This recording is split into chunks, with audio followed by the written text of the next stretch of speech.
ಹೀಗೆ ಒಂದು ನಾರ್ಮಲ್ ದಿನ ಅದು. ಅವತ್ತು ನೆಲಮಂಗಲದಿಂದ SUV ವೋಲ್ವೋ XC90 ಬರ್ತಾ ಇರುತ್ತೆ. ಅದಕ್ಕೆ ಒಂದು ಟ್ರಕ್ಕು 26 ಟನ್ನು ಸ್ಟೀಲ್ ಮೆಟಲ್ನ ತುಂಬ್ಕೊಂಡಿರೋಂಥ ಟ್ರಕ್ಕು SUV ಅವ್ರದ್ದು ಯಾವುದೇ ತಪ್ಪು ಇರೋದಿಲ್ಲ. ಅದೇ ಟ್ರಕ್ಕು ಬಂದು ಆ SUV ಮೇಲೆ ಬಿದ್ದು ಟೋಟಲಾಗಿ 6 ಜನ ಮಕ್ಕಳು ಜೊತೆನೂ ಸೇರಿ ಅಲ್ಲೇ ಸ್ಪಾಟ್ ಡೆತ್ ಆಗುತ್ತೆ. ಈ ಸ್ಟೋರಿ ಕೇಳಿದ್ಮೇಲೆ ನಿಮಗೆ ಎಷ್ಟು ಬೇಜಾರಾಗುತ್ತೆ ಅಲ್ವಾ. ವೋಲ್ವೋ XC90 ಒಂದು ಟಫ್ ಕಾರ್ ಅಂತಲೇ ಪ್ರೂವ್ ಮಾಡ್ಕೊಂಡಿದ್ದಂಥ ಕಾರು ಈ ಥರ ಆಕ್ಸಿಡೆಂಟಿಗೆ ಗುರಿಯಾಗಿ 6 ಜನ ಅವ್ರ ಫ್ಯಾಮಿಲಿನೇ ಫುಲ್ಲು ಕಳ್ಕೊಂಬಿಡುತ್ತೆ. ಒಬ್ಬ ಒಳ್ಳೆ ವ್ಯಕ್ತಿನ ಈ ಒಂದು ಕರ್ನಾಟಕ ಕಳ್ಕೊಂಬಿಡುತ್ತೆ. ಇದು ಯಾಕಾಯಿತು? ಮೇಯ್ನಾಗೆ ಇಲ್ಲಿನ ಟ್ರಾಫಿಕ್ ಸಮಸ್ಯೆಯಿಂದ. ನಮಗೆ ಒಂದು ಹೆವಿ ಟ್ರಕ್ಕು 26 ಟನ್ ತುಂಬಿರೋ ಅಂಥ ಒಂದು ಟ್ರಕ್ಕು ನಮ್ಮ ಒಂದು ಸಿವಿಲ್ ರೋಡಲ್ಲಿ ಬಂದಿದ್ದರಿಂದ ಈ ಒಂದು ಅಪಘಾತ ಆಯಿತು. ಅದೇ ಈ ಒಂದು ಟ್ರಕ್ ಹೋಗೋದಕ್ಕೆ ಒಂದು ರಿಂಗ್ ರೋಡ್ ರಸ್ತೆ ಇದ್ದಿದ್ರೆ ಈ ಟ್ರಕ್ಕು ಯಾವತ್ತೂ ಸಿಟಿ ಲಿಮಿಟಿಗೆ ಎಂಟ್ರಿ ಆಗ್ತಾನೆ ಇರಲಿಲ್ಲ. ಈ ಒಂದು ಆಕ್ಸಿಡೆಂಟು ಯಾವತ್ತೂ ಆಗ್ತಾನೆ ಇರಲಿಲ್ಲ. ಅದಕ್ಕೆ ಅಂತಲೇ ಈ ವಿಡಿಯೋದಲ್ಲಿ ಈ ಸ್ಟೋರಿ ಹೇಳ್ತಾ ಇದ್ದೀನಿ. ಈ ಸ್ಟೋರಿ ನೀವು ಈಗ ಬೆಟರ್ ರಿಲೇಟ್ ಮಾಡ್ಕೊಳ್ತೀರ. ಯಾಕೆ ಅಂದರೆ ಸ್ಯಾಟಲೈಟ್ ರಿಂಗ್ ರೋಡ್ ರಸ್ತೆ.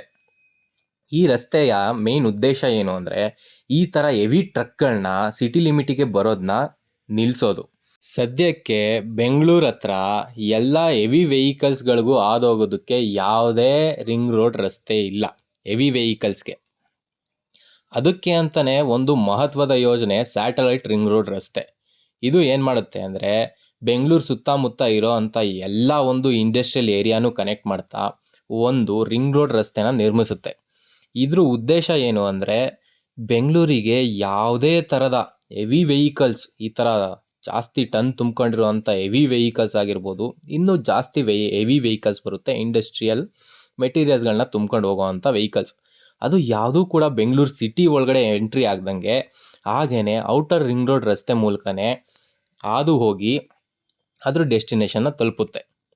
ಆ ಪ್ರಾಜೆಕ್ಟು 2013ರಲ್ಲೇ ಏನು ಶಂಕುಸ್ಥಾಪನೆ ಆಗಿ ಸ್ಟಾರ್ಟ್ ಆಗಿತ್ತು. ಆದರೆ ಅದು ಮುಂದುವರೆದಿರಲಿಲ್ಲ. ಈಗ ನಮ್ಮ ರಾಜ್ಯದ ಕೈಗಾರಿಕಾ ಉಕ್ಕು ಮಿನಿಸ್ಟರ್ ಆಗಿರೋಂಥ ಕುಮಾರಸ್ವಾಮಿ ಅವರು ಸ್ಯಾಟಲೈಟ್ ರಿಂಗ್ ರೋಡ್ ರಸ್ತೆಯ ಪ್ರಪೋಸಲ್ನ ಎತ್ಕೊಂಡೋಗಿ ಮಿನಿಸ್ಟ್ರಿ ಆಫ್ ಅಕ್ವಸಿಷನ್ ಮತ್ತು ರೋಡ್ ಯಾರು ನಿತಿನ್ ಗಡ್ಕರಿ ಅವರು ಇದ್ದಾರಲ್ಲ ಅವ್ರ ಮುಂದೆ ಇಟ್ಟಿದ್ದಾರೆ. ಅವ್ರು ಏನು ಹೇಳಿದ್ರು ಅಂದರೆ ಈ ಸ್ಯಾಟಲೈಟ್ ರಿಂಗ್ ರೋಡ್ ರಸ್ತೆನ ನಾವು ಮಾಡ್ತೀವಿ, ಇದನ್ನು ಸಚಿವ ಸಂಪುಟದ ಮುಂದೆ ಎತ್ಕೊಂಡೋಗಿ ಅಲ್ಲಿ ಅಪ್ರೂವಲ್ ತಗೊಂಡು ಈ ಪ್ರಾಜೆಕ್ಟ್ನ ಮಾಡಿಸೋ ಜವಾಬ್ದಾರಿ ನಂದು ಅಂತ ನಿತಿನ್ ಗಡ್ಕರಿ ಅವರು ಕುಮಾರಸ್ವಾಮಿ ಅವ್ರಿಗೆ ಮೊನ್ನೆ ಗುರುವಾರ ಭರವಸೆ ಕೊಟ್ಟಿದ್ದಾರೆ. ಇನ್ನೊಂದೇನು ಅಂದರೆ ಈ ಎಲ್ಲ ಪ್ರಾಜೆಕ್ಟ್ಗಳನ್ನು ಫಸ್ಟು ಮೂಲ್ಯಮಾಪನ ಇಲಾಖೆಗೆ ಹೋಗಿ ಅಲ್ಲಿ ಅಪ್ರೂವಲ್ ತಗೋಬೇಕು. ಅಂದರೆ ಅದೊಂದು ಮೂಲ್ಯಮಾಪನ ಸಮಿತಿ ಇರುತ್ತೆ. ಆ ಸಮಿತಿ ಏನು ಮಾಡುತ್ತೆ ಅಂದರೆ ಇದ್ರದ್ದು ಫೀಸಿಬಿಲಿಟಿನ ಚೆಕ್ ಮಾಡುತ್ತೆ. ಎಷ್ಟು ಬಜೆಟ್ ಆಗ್ಬೋದು, ಕಾಸ್ಟ್ ಆಗ್ಬೋದು ಅಂತೆಲ್ಲ ಕ್ಯಾಲ್ಕುಲೇಟ್ ಮಾಡಿ ಅವರು ಒಂದು ರಿಪೋರ್ಟ್ ಕೊಡ್ತಾರೆ, ಹೌದು ಈ ಪ್ರಾಜೆಕ್ಟ್ ಆಗ್ಬೋದು ಅಂತ. ಅಲ್ಲಿಗೆ ಹೋಗಿ ಆಲ್ರೆಡಿ ಅಪ್ರೂವ್ ಆಗಿದೆ. ಈ ಪ್ರಾಜೆಕ್ಟ್ನ ಈಗ ಸಚಿವ ಸಂಪುಟದ ಮುಂದೆ ಎತ್ಕೊಂಡೋಗಿ ಅಪ್ರೂವಲ್ ಕೊಡಿಸ್ಬಿಟ್ರೆ ಈ ಪ್ರಾಜೆಕ್ಟು ಅಫಿಷಿಯಲಾಗಿ ಸ್ಟಾರ್ಟ್ ಆಗುತ್ತೆ. ಬಟ್ ಇದರಲ್ಲಿ ಒಂದೇ ಒಂದು ಗೊಂದಲ ಇದೆ. ಗುರುವಾರ ನಿತಿನ್ ಗಡ್ಕರಿನ ಮೀಟ್ ಮಾಡೋಕ್ಕೆ ಹೋದ ಕುಮಾರಸ್ವಾಮಿ ಅವರು ಈ ಪ್ರಾಜೆಕ್ಟಿಗೆ PPP ಮಾಡಲ್ನ ಸಜೆಸ್ಟ್ ಮಾಡಿದ್ದಾರೆ. PPP ಮಾಡಲಲ್ಲಿ ಏನು ಇವರು ಈಗ ಪೆರಿಫೆರಲ್ ರಿಂಗ್ ರೋಡ್ಗೆ BDA ಅಕ್ವೈರ್ ಮಾಡ್ಕೊಂಡು ಲೇಔಟ್ ಮಾಡ್ತಾ ಇದೆಯಲ್ಲ, ಆ ಥರ ಮಾಡಿ ಏನು ಈ ರೋಡ್ನ ಕನ್ಸ್ಟ್ರಕ್ಟ್ ಮಾಡ್ತಾರೋ, ಇಲ್ಲಾಂದರೆ ನೈಸ್ ರೋಡ್ ಪ್ರೈವೇಟ್ಗೆ ಈ ರೋಡ್ನ ಕೊಟ್ಬಿಟ್ಟು ಗೌರ್ಮೆಂಟು ಅದನ್ನ ಓವರ್ಸೀಸ್ ಮಾಡುತ್ತೋ, ಈ ರೋಡ್ ಫುಲ್ ಕಂಪ್ಲೀಟ್ ಆಗೋವರೆಗೂ ಗೌರ್ಮೆಂಟ್ ನೋಡ್ಕೊಳ್ಳುತ್ತೋ, ಆದರೆ ಕನ್ಸ್ಟ್ರಕ್ಟ್ ಮಾಡೋದು ಮಾತ್ರ ಪ್ರೈವೇಟು.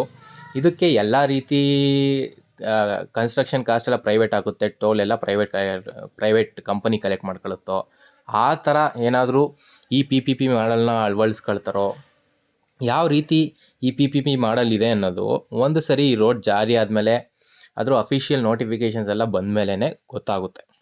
ಇದರಲ್ಲಿ ಇದೊಂದೇ ಕೊರತೆ ಇರೋದು. ಏನಾದರೂ PPP ಮಾಡಲಲ್ಲಿ ಈ ಥರ ರೋಡು ಪ್ರೈವೇಟಿಗೆ ಕೊಟ್ಟರೆ ಜನಕ್ಕೇನು ಅಷ್ಟು ತೊಂದರೆ ಆಗಲ್ಲ, ಆದರೆ ಟೋಲ್ ಕಟ್ಟೋದಕ್ಕೆ ತೊಂದರೆ ಆಗುತ್ತೆ. ಬಟ್ ಲ್ಯಾಂಡ್ ಅಕ್ವೈರ್ ಮಾಡ್ಕೊಂಡು ಲೇಔಟ್ ಮಾಡಿ ಆ ಥರ ಮಾಡಿದ್ರೆ ಇನ್ನೂ ಸ್ವಲ್ಪ ಜಾಸ್ತಿನೇ ಜನಕ್ಕೆ ತೊಂದರೆ ಆಗುತ್ತೆ. ನೋಡೋಣ ಯಾವ ರೀತಿ ಈ PPP ಮಾಡಲ್ ಇದೆ ಅಂತ. ಮುಂದಕ್ಕೆ ಬರೋ ಎಲ್ಲ ನೋಟಿಫಿಕೇಷನ್ಸ್ನು ನಾನು ಈ ವಿಡಿಯೋದಲ್ಲಿ ನನ್ನ ಚಾನಲಲ್ಲಿ ಹಾಕ್ತಾ ಇರ್ತೀನಿ. ನಿಮಗೆ ಆ ನೋಟಿಫಿಕೇಷನ್ ಬಗ್ಗೆ ತಿಳ್ಕೋಬೇಕು, ಯಾವ ರೀತಿ ಈ PPP ಮಾಡಲ್ ಆಗುತ್ತೆ ಅಂತ ಅಂದರೆ ನನ್ನ ಚಾನಲ್ಗೆ ಸಬ್ಸ್ಕ್ರೈಬ್ ಮಾಡಿ ಇಟ್ಕೊಂಡಿರ್ರಿ. ಆ ನೋಟಿಫಿಕೇಷನ್ ಬಂದಿದ ತಕ್ಷಣ ನಿಮಗೆ ಸಿಗುತ್ತೆ. ಇಲ್ಲಾಂದರೆ ಈ ವಿಡಿಯೋ ಸ್ಕಿಪ್ ಆಗಿದ ತಕ್ಷಣ ನಾವು ಮತ್ತೆ ಸಿಗದೇ ಇರ್ಬೋದು. ಓಕೆ, ಈ ವಿಡಿಯೋದಲ್ಲಿ ಮುಂದೆ ಹೋಗೋಣ. ಇದೆಲ್ಲ ಆದಮೇಲೆ ಈ ಒಂದು ಪ್ರಾಜೆಕ್ಟ್ನ ಸೈಜ್ ತಿಳ್ಕೊಳ್ಳೋಣ. ಯಾವ ರೀತಿ ಪ್ರಾಜೆಕ್ಟ್ ಇದೆ, ಎಷ್ಟು ಲೈನ್ ರೋಡ್ ಆಗಿರುತ್ತೆ ಅಂತ. ಇದು ಸ್ಯಾಟಲೈಟ್ ರಿಂಗ್ ರೋಡ್ ರಸ್ತೆ ಬಂದು 4ರಿಂದ 6 ಲೈನ್ ರೋಡ್ ಆಗಿರುತ್ತೆ. ಯಾವ್ಯಾವ ಒಂದು ಜಾಗಗಳನ್ನ, ಸಿಟಿಗಳನ್ನ, ವಿಲೇಜ್ಗಳನ್ನ ಕವರ್ ಮಾಡುತ್ತೆ ಅಂದರೆ ದೊಡ್ಡಬಳ್ಳಾಪುರ, ದೇವನಹಳ್ಳಿ, ಸೂಲಿಬೆಲೆ, ಹೊಸಕೋಟೆ, ಆನೇಕಲ್ಲು, ಕನಕಪುರ, ರಾಮನಗರ ಮತ್ತು ಮಾಗಡಿ.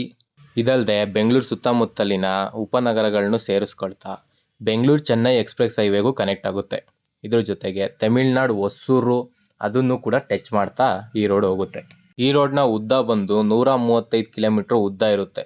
ಇದ್ರ ಎಸ್ಟಿಮೇಟೆಡ್ ಬಜೆಟ್ ಬಂದು 4,750 ಕೋಟಿ.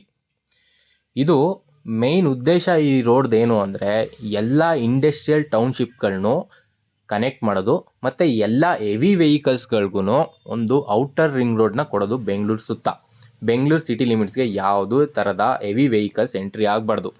ಹೆವಿ ವೆಹಿಕಲ್ಸ್ ಯಾವಾಗಲಾದರೂ ಬೆಂಗಳೂರಿಗೆ ಎಂಟ್ರಿ ಆದಾಗ ಅದರದ್ದು ಒಂದು ಆಕ್ಸಿಡೆಂಟಲ್ ರೇಟು ಜಾಸ್ತಿ ಆಗೇ ಆಗುತ್ತೆ.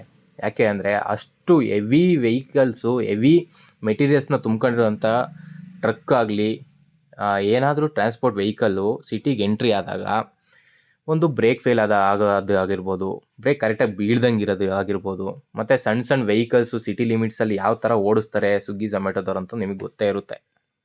ಈ ಥರ ಚಾನ್ಸಸ್ ಜಾಸ್ತಿ ಆದಮೇಲೆ ಏನಾದರೂ ಒಂದು ವೇಳೆ ಬಂದು ಆಕ್ಸಿಡೆಂಟ್ ಆಯಿತು ಅಂದರೆ ತುಂಬ ದೊಡ್ಡ ಡ್ಯಾಮೇಜ್ ಆಗೋ ಚಾನ್ಸಸ್ಸೇ ಜಾಸ್ತಿ ಇರುತ್ತೆ. ಯಾಕೆ ಅಂದರೆ ಅದು ಫಸ್ಟೇ heavy vehicle, traffic area city ಲಿಮಿಟ್ಸಲ್ಲಿ ಏನಾದರೂ ಈ ಥರ ಒಂದು ಟ್ರಕ್ ಪಲ್ಟಿ ಆಗೋದು ಸಿಟಿ ಲಿಮಿಟಲ್ಲಾದರೆ ತುಂಬ ಪ್ರಾಣಗಳು ಹೋಗೋ ಚಾನ್ಸಸ್ ಜಾಸ್ತಿ ಇರುತ್ತೆ. ಹಾಗಾಗಿ ಈ ಸ್ಯಾಟಲೈಟ್ ರಿಂಗ್ ರೋಡ್ ರಸ್ತೆ ಬರೋದು ತುಂಬ ಅಂದರೆ ತುಂಬಾ ಇಂಪಾರ್ಟೆಂಟು.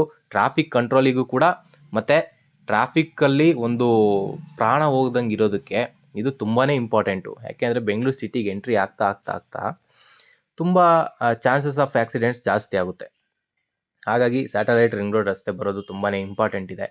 ಈ ಪ್ರಾಜೆಕ್ಟ್ ಆದಷ್ಟು ಬೇಗ ಆಗಲಿ ಅಂತ ಕೇಳ್ಕೊಳ್ತಾ, ಮತ್ತು ಈ PPP ಮಾಡಲು ಯಾವ ರೀತಿಯಲ್ಲಿ ಮಾಡ್ತಾ ಇದ್ದಾರೆ, ಜನಕ್ಕೆ ಇದರಲ್ಲಿ ಏನು ತೊಂದರೆ ಕೊಡ್ತಾರಾ ಇಲ್ಲ ಜನಕ್ಕೆ ತೊಂದರೆ ಆಗ್ದಂಗೆ ಮಾಡ್ತಾರಾ ಅನ್ನೋದೇ ಇದರಲ್ಲಿರೋ ಒಂದು ಯಕ್ಷ ಪ್ರಶ್ನೆ.